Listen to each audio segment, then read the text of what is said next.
സംസ്ഥാനത്ത് വോട്ടെടുപ്പിന് 10 നാൾ ശേഷിക്കെ തെരഞ്ഞെടുപ്പ് പ്രചാരണം ഉച്ചസ്ഥായിയിൽ. പ്രധാനമന്ത്രി നരേന്ദ്രമോദിയും രാഹുൽ ഗാന്ധിയും കേരളത്തിൽ. കുന്നംകുളത്താണ് പ്രധാനമന്ത്രിയുടെ ആദ്യ തെരഞ്ഞെടുപ്പ് പരിപാടി. ഉച്ചയ്ക്ക് 1:30 ആറ്റിങ്ങൽ മണ്ഡലത്തിലെ കാട്ടാക്കടയിലും പ്രധാനമന്ത്രി പൊതുസമ്മേളനങ്ങളിൽ പങ്കെടുക്കും. സുൽത്താൻ ബത്തേരി, പുൽപ്പള്ളി, മാനന്തവാടി, വെള്ളമുണ്ട, പടിഞ്ഞാറത്തറ എന്നിവിടങ്ങളിലാണ് രാഹുൽ ഗാന്ധിയുടെ റോഡ് ഷോകൾ. ശ്രീകൃഷ്ണ കോളേജ് ഗ്രൗണ്ടിലെ ഹെലിപാഡിൽ അശ്വിൻ പാലാഴിയുണ്ട്.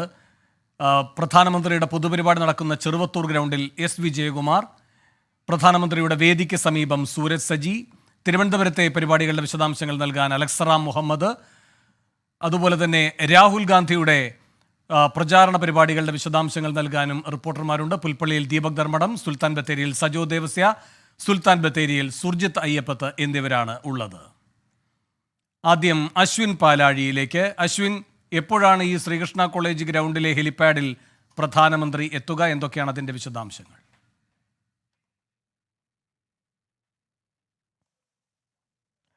വേണു, കൊച്ചിയിൽ നിന്ന് അദ്ദേഹം തിരിച്ചിട്ടുണ്ടെന്നാണ് മനസ്സിലാക്കുന്നത്. 10:30 ഗുരുവായൂർ ശ്രീകൃഷ്ണ കോളേജിൽ ഒരുക്കിയിരിക്കുന്ന ഹെലിപാഡിൽ പ്രധാനമന്ത്രി എത്തും.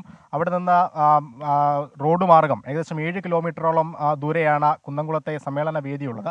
അവിടേക്ക് റോഡ് മാർഗമാണ് പോവുക. എന്തായാലും അദ്ദേഹത്തെ സ്വീകരിക്കാനുള്ള ഒരുക്കങ്ങളെല്ലാം ഗുരുവായൂർ ഈ ശ്രീകൃഷ്ണ കോളേജിൽ ഇതിനോടകം തന്നെ തയ്യാറാക്കിയിട്ടുണ്ട്. കനത്ത സുരക്ഷ തന്നെയാണ് ഒരുക്കിയിരിക്കുന്നത്. SPGക്ക് പുറമെ പോലീസിൻ്റെയും ഒക്കെ കനത്ത സുരക്ഷയുണ്ട്. കൃത്യമായ പാസുകളുടെ അടിസ്ഥാനത്തിൽ മാത്രമാണ് ആളുകളെ അകത്തേക്ക് കയറ്റിവിടുന്നത്.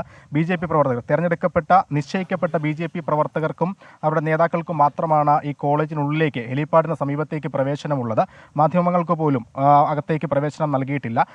ഒപ്പം പോലീസിൻ്റെ കൃത്യമായ പരിശോധന, SPGക്ക് പുറമെ പോലീസിൻ്റെ പ്രത്യേക നിരീക്ഷണം ഈ സ്ഥലങ്ങളിലെല്ലാം ഉണ്ട്. വീടുകളിലുള്ളവരോട് വീടുകളിൽ തന്നെ, അതായത് ഹെലിപാഡിന് സമീപമുള്ള കോളേജിന് സമീപത്ത് താമസിക്കുന്ന വീടുകളിലുള്ളവരോട് വീടുകളിൽ തന്നെ തുടരാനാണ് നിർദ്ദേശം നൽകിയിരിക്കുന്നത്. പ്രധാനമന്ത്രി നരേന്ദ്രമോദി എത്തി തിരികെ പോകുന്നതുവരെ വീടുകൾക്കുള്ളിൽ തന്നെ തുടരണം എന്നുള്ള നിർദ്ദേശമുണ്ട്. വീടുകളിലും സമീപത്തെ കടകളിലുമൊക്കെയായി പോലീസും തമ്പടിച്ചിട്ടുണ്ട്. ഇദ്ദേഹം പോകുന്ന വഴി 7 കിലോമീറ്റർ ദൂരത്തിലും പോലീസിൻ്റെ സുരക്ഷയുണ്ട്. എന്തായാലും ഏകദേശം 10:30 ഇവിടെ എത്തുന്ന പ്രധാനമന്ത്രി 10:45 സമ്മേളന വേദിയിലെത്തും. 11 മണിക്കാണ് പരിപാടി പറഞ്ഞതെങ്കിലും 15 മിനിറ്റ് മുമ്പേ പരിപാടി ആരംഭിക്കുമെന്നുള്ള ഒരു വിവരമാണ് ഇപ്പോൾ ലഭിക്കുന്നത്. അവിടെ നിന്നും തിരികെ ഈ കോളേജിലെത്തി ഇവിടെ നിന്ന് ഹെലികോപ്റ്റർ മാർഗം നെടുമ്പാശ്ശേരിയിലെത്തിയ ശേഷമായിരിക്കും അദ്ദേഹം തിരുവനന്തപുരത്തേക്ക് പോവുക. എന്തായാലും അല്പസമയത്തിനുള്ളിൽ തന്നെ കോളേജിൽ ഹെലിപ്പാഡിലേക്ക് പ്രധാനമന്ത്രി എത്തും. വേണു, അല്പസമയത്തിനകം പ്രധാനമന്ത്രി തൃശ്ശൂരിലെ പ്രചാരണ പരിപാടികൾക്കായി എത്തും.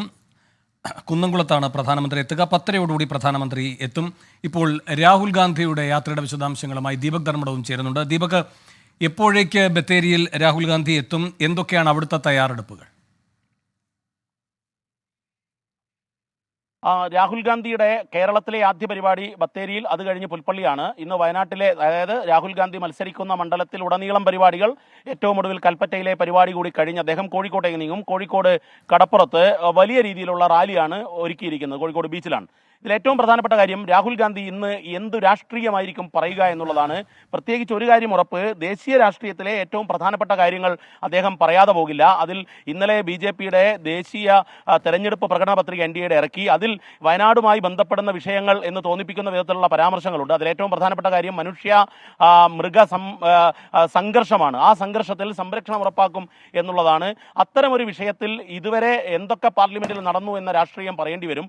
കാരണം ഇന്ന് നേരത്തെ തന്നെ തൊഴിലാളി സംഗമവും അതുപോലെ തന്നെ കർഷക സംഗമവും ആസൂത്രണം ചെയ്തിരുന്നുവെങ്കിലും അത് പിന്നീട് രാഹുൽ ഗാന്ധിയുടെ ഷെഡ്യൂളിൽ നിന്നും മാറ്റുകയാണ് ഉണ്ടായത്.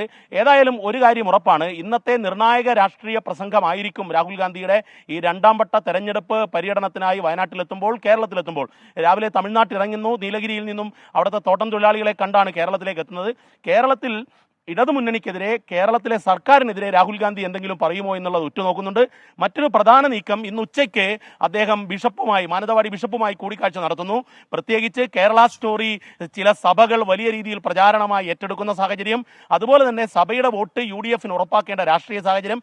ഇത്തരമൊരു വേളയിൽ വേണു, ഈ കൂടിക്കാഴ്ചയ്ക്ക് വലിയ രാഷ്ട്രീയ പ്രാധാന്യമുണ്ട്. അത് കേരളത്തിൽ ഒതുങ്ങുന്നതല്ല, ദേശീയ രാഷ്ട്രീയ പ്രാധാന്യം തന്നെ രാഹുൽ ഗാന്ധിയും ബിഷപ്പും തമ്മിലുള്ള കൂടിക്കാഴ്ചയ്ക്ക് ഉണ്ടെന്ന് വേണം നമ്മൾ കാണാൻ. വേണു ബാലകൃഷ്ണൻ. ശരി, ഇപ്പോൾ പ്രധാനമന്ത്രി എത്തുന്ന വേദിക്ക് സമീപത്ത് നിന്ന് സൂരജ് സജിയും തത്സമയ വിവരങ്ങളുമായി ചേരുന്നു. സൂരജ്, എന്തൊക്കെയാണ് അവിടുത്തെ തയ്യാറെടുപ്പുകൾ?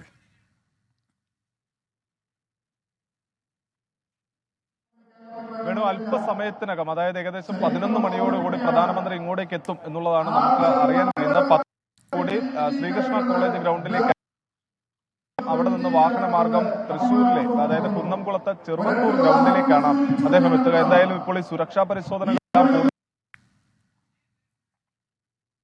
അവരെല്ലാവരും സജ്ജമായി കഴിഞ്ഞു. നമുക്ക് ദൃശ്യങ്ങളിൽ കാണാം, അതീവ സുരക്ഷയാണ് ഒരുക്കിയിരിക്കുന്നത്. നൂറുകണക്കിന് ആളുകൾ, പാർട്ടി പ്രവർത്തകരാണ് ഇപ്പോൾ ഈ പൊതുയോഗത്തിൽ പങ്കെടുത്തുകൊണ്ടിരിക്കുന്നത്. പ്രത്യേകിച്ച് 5 മണ്ഡലങ്ങളിലെ സ്ഥാനാർത്ഥികളുടെ പ്രചരണാർത്ഥമാണ് പ്രധാനമന്ത്രി ഇങ്ങോട്ടേക്ക് എത്തുന്നത്. ചാലക്കുടി, അതുപോലെ തന്നെ 5 മണ്ഡലങ്ങളിലെ പ്രചരണാർത്ഥം. സൂരജ് സജിയാണ് വിവരങ്ങൾ നൽകിക്കൊണ്ടിരിക്കുന്ന. ഒരു ചെറിയൊരു സാങ്കേതിക പ്രശ്നമുണ്ട്. അല്പസമയത്തിനകം പ്രധാനമന്ത്രി ശ്രീകൃഷ്ണ കോളേജ് ഗ്രൗണ്ടിലെ ഹെലിപാഡിൽ വന്നിറങ്ങും. 10:30 അവിടെ എത്തുമെന്നാണ് പ്രതീക്ഷിക്കുന്നത്. സൂരജ് വീണ്ടും എത്തിയിട്ടുണ്ട്. സൂരജ് തുടർന്നോളൂ. 5 മണ്ഡലങ്ങളിലെ സ്ഥാനാർത്ഥികളുടെ പ്രചാരണമാണ് പ്രധാനമായും നരേന്ദ്രമോദി ഉദ്ദേശിക്കുന്നത്. തുടർന്നോളൂ.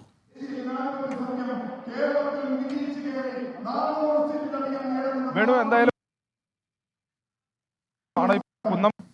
ഗ്രൗണ്ടിലേക്ക് പ്രധാനമന്ത്രി എത്തുന്നത്. സ്ഥാനാർത്ഥികൾ അടക്കമുള്ളവർ വേദിയിലേക്ക് എത്തിയിട്ടുണ്ട്. അതിൽ ഏറ്റവും ശ്രദ്ധേയമായിട്ടുള്ള കാര്യം പത്മജ വേണുഗോപാലും ഈ വേദി പങ്കിടുന്നു എന്നുള്ളതാണ് ഏറ്റവും ശ്രദ്ധേയമായുള്ള കാര്യം. പത്മജ വേണുഗോപാൽ BJPയിലേക്ക് എത്തിയതിനു ശേഷം തൃശ്ശൂരിലെ BJPയുടെ ഔദ്യോഗിക പരിപാടികളിൽ ഒന്നും തന്നെ പങ്കെടുത്തിരുന്നില്ല. പക്ഷെ പ്രധാനമന്ത്രി എത്തുന്ന വേദിയിൽ പത്മജ വേണുഗോപാലും എത്തുന്നു എന്നുള്ളത് ഈ പ്രത്യേകിച്ച് തൃശ്ശൂരിനെ സംബന്ധിച്ച് വലിയ രാഷ്ട്രീയ പ്രസക്തി ഉള്ള കാര്യമാണ്. അതുപോലെ തന്നെ സംസ്ഥാന പ്രസിഡന്റ്, വൈസ് പ്രസിഡന്റ് ദേവൻ അടക്കമുള്ളവർ ഈ യോഗത്തിൽ പങ്കെടുക്കുന്നുണ്ട്. എന്തായാലും അല്പസമയത്തിനകം പ്രധാനമന്ത്രി ഇങ്ങോട്ടേക്ക് എത്തും. പക്ഷേ എല്ലാവരും ഉറ്റുനോക്കുന്നത് ഈ കരുവന്നൂർ വിഷയമടക്കം സജീവമാക്കി നിർത്തുന്നതിനുള്ളൊരു നീക്കം, അത് ഈ ആദായ നികുതി വകുപ്പിന്റെയും എൻഫോഴ്സ്മെന്റ് ഡയറക്ടറേറ്റിന്റെയും ഒക്കെ ഭാഗത്തു നിന്ന് തുടർച്ചയായി ഉണ്ടാകുന്നുണ്ട്. ആ സാഹചര്യത്തിലാണ് പ്രധാനമന്ത്രി ഇങ്ങോട്ടെത്തുന്നത്. കഴിഞ്ഞ ദിവസങ്ങളിൽ നടന്ന ഈ പൊതുസമ്മേളനങ്ങളിലും ഈ പ്രവർത്തകരെ അഭിസംബോധന ചെയ്ത സമയത്തടക്കം പ്രധാനമന്ത്രി കരുവന്നൂർ വിഷയം പരാമർശിക്കുകയും ചെയ്തതാണ്. അതുകൊണ്ട് തന്നെ ഈ തൃശ്ശൂരിലേക്ക്, പ്രത്യേകിച്ച് ഈ കുന്നംകുളത്തേക്ക് എത്തുമ്പോൾ ഈ കരുവന്നൂരിനെ കുറിച്ച് പ്രധാനമന്ത്രി എന്തായിരിക്കും പറയുക എന്നതാണ് ഈ രാഷ്ട്രീയ കേരളം അടക്കം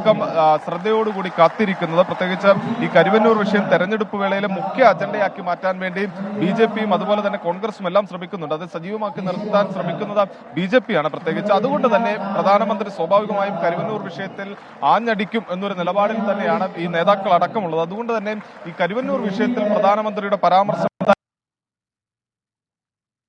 ദിവസമെല്ലാം ആദായ നികുതി വകുപ്പിന്റെ നടപടിയും എൻഫോഴ്സ്മെന്റ് ഡയറക്ടറേറ്റിന്റെ നടപടിയും എല്ലാം CPMനെ വലിയ പ്രതിരോധത്തിലേക്ക് തള്ളിവിട്ടിരുന്നു. എടുത്തു പറയേണ്ട മറ്റൊരു വസ്തുത എന്നുള്ളത് AC മൊയ്തീന്റെ മണ്ഡലത്തിലേക്കാണ് പ്രധാനമന്ത്രി എത്തുന്നത്. സാക്ഷാൽ കുന്നംകുളത്തേക്ക് എത്തുന്നു. അതുകൊണ്ട് തന്നെ CPMനെ സംബന്ധിച്ച് വലിയ പ്രതിരോധമുണ്ട്. പ്രധാനമന്ത്രി എന്തു പറയും എന്നത് സംബന്ധിച്ച്. എന്തായാലും അല്പസമയത്തിനകം പ്രധാനമന്ത്രി ഇങ്ങോട്ടേക്ക് എത്തും എന്നുള്ളത് തന്നെയാണ് നമുക്ക് മനസ്സിലാക്കാൻ കഴിയുന്നത്. എല്ലാ സുരക്ഷാ ക്രമീകരണങ്ങളും പൂർത്തിയായി. പ്രവർത്തകരെല്ലാവരും ഈ വേദിക്കരികിലേക്ക് എത്തി. ഇപ്പോൾ ഇവിടുത്തെ പൊതുയോഗത്തിന് തുടക്കം കുറിച്ചിരിക്കുന്നു. ഇപ്പോൾ അതിന്റെ ചടങ്ങുകളെല്ലാം തുടങ്ങിയിട്ടുണ്ട്. അല്പസമയത്തിനകം തന്നെ പ്രധാനമന്ത്രി ഇങ്ങോട്ടേക്ക് എത്തും എന്നുള്ളതാണ് മനസ്സിലാക്കാൻ കഴിയുന്നത്. വേണം സൂരജ്, നേരെ വേദിയിലേക്ക് വരികയാണോ അതോ അപ്രതീക്ഷിതമായി റോഡ് ഷോ, അങ്ങനെ എന്തെങ്കിലും, അതിന്റെ എന്തെങ്കിലും സൂചനകളുണ്ടോ?